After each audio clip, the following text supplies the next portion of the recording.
오늘은 민수기 30장과 32장 말씀을 가지고 후손의 책임 이런 제목을 함께 통독을 시작하려고 합니다.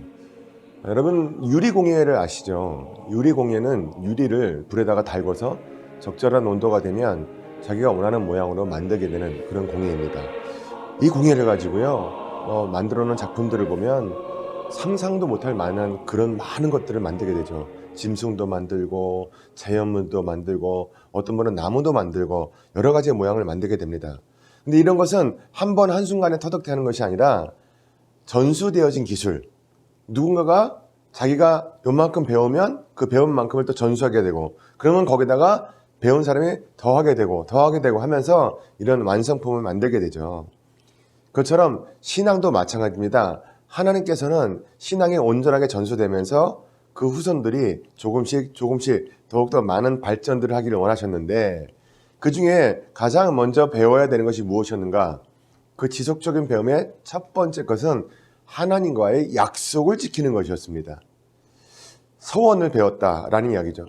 서원이라고 하는 건 뭐냐면 하나님 앞에 성실하고 정직하게 나가는 것이 제일 중요하다라는 것을 말씀하고 있죠.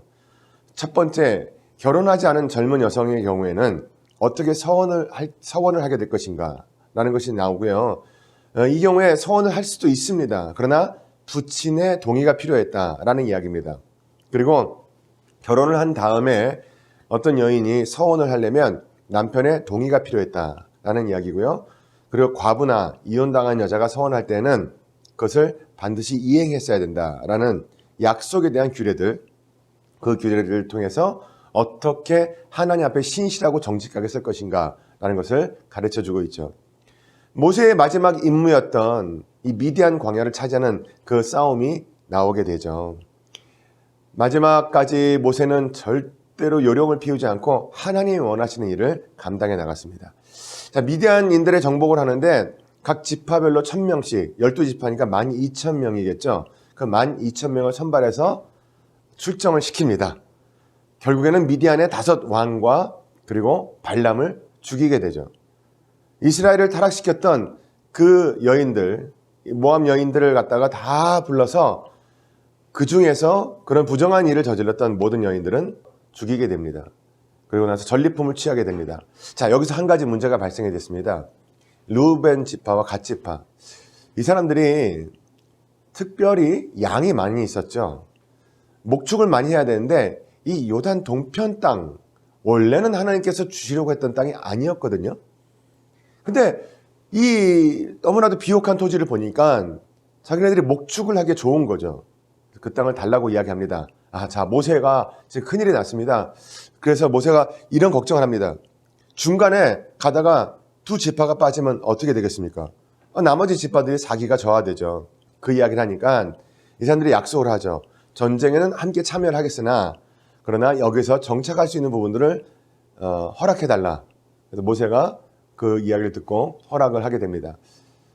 자, 오늘 이 말씀에서요. 하나님은 무엇을 제일 중요하게 생각하시는가?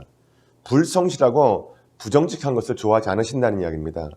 하나님이 가장 먼저 가르치기를 원하셨고 그리고 후손들에게 물려주기를 원하셨던 것은 무엇이냐면 하나님 앞에 성실하게 서는 것이었습니다. 오늘 나는 하나님 앞에 성실하게 서고 있는가?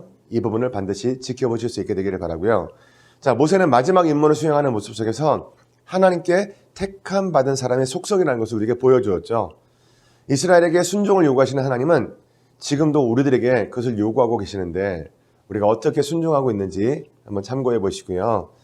마지막으로 묵상의 말씀입니다. 길앗과 이 야세알 땅 사이에는요. 수많은 장애물이 있었죠. 요단강 반대편에 사는 지파들에게 어떻게 의사소통을 하려고 했을까요? 그것은 같이 사는 것보다는 훨씬 더 어려운 방법이었을 것입니다. 교회 안에서도 마찬가지죠. 의사소통이 잘 안 될 때가 있는 것 같습니다. 여러분들은 이 문제를 극복하기 위해서 어떤 노력을 기울이고 계신가요?